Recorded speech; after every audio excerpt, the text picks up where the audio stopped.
তারা আমাদের ফাতে মারতে চায়, তারা আমাদের মুক্তিযুদ্ধের ভাবমূর্তিকে বিনষ্ট করতে চায়, তারা গণতন্ত্রকে ধ্বংস করতে চায়।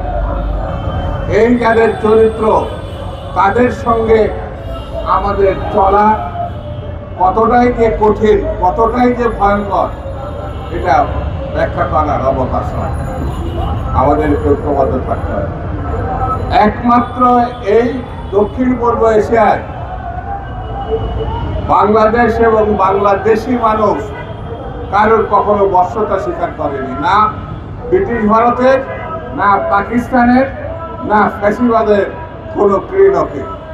এই অঞ্চল সেই অঞ্চল যারা নিজের স্বাধীনতা, নিজের সক্রিয়তা, নিজের জাতীয় বৈশিষ্ট্য রক্ষা করার জন্য বারে বারে বিদ্রোহ করেছে, বারে বারে তারা বুকের রক্ত ঢেলে দিয়েছে।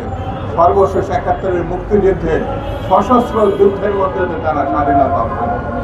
অনেকে দাবি করে তারা আমাদের জায়গা দিয়েছে, প্রশিক্ষণ দিয়েছিল, অস্ত্র দিয়েছিল, আর তার বিনিময়ে আমাদেরকে কত সম্পদ তারা লুণ্ঠন করেছে ৭১ পরবর্তীতে, তার ব্যাখ্যা করে বোঝানো খুব কঠিন।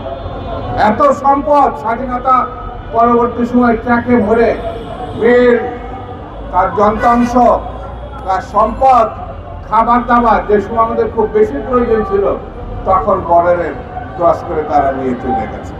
সেই জন্য আমাদেরকে এই দেশ সম্বন্ধে, এই ভূখণ্ডের সম্বন্ধে, এই দেখেন গণঅভ্যুত্থানের ১ বছর আগে হওয়ার পরে সারা বিশ্বে তারা প্রচার করেছিল এখানে নাকি হিন্দু সম্প্রদায় নিরাপদ না। হিন্দুরা বারবার বলেছে তারা নিরাপদ, কিন্তু ভারত বারবার প্রচার করার চেষ্টা করেছে সারা বিশ্বে এখানে হিন্দু জনগোষ্ঠীর উপর নির্যাতন করা হচ্ছে।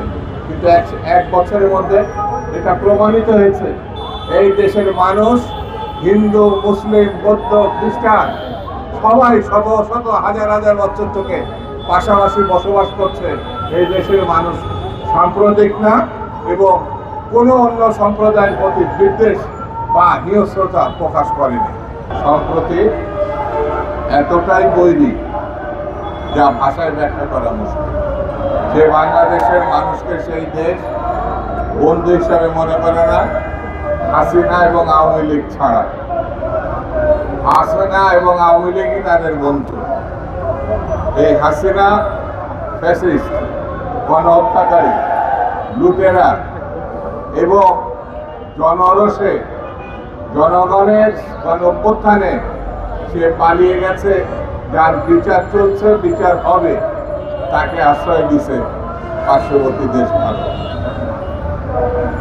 আমি এই ঘটনার তীব্র প্রতিবাদ জানাচ্ছি এবং এই আসামি, এই হত্যাকারী, জনগণের সম্পদ লুণ্ঠনকারী, তাকে অনতিবিলম্বে বাংলাদেশকে ফেরত দেওয়া হবে। অনতিবিলম্বে তার বিচারে সহযোগিতা করার জন্য পার্শ্ববর্তী দেশকে আমি আহ্বান জানাচ্ছি। বন্ধুরা,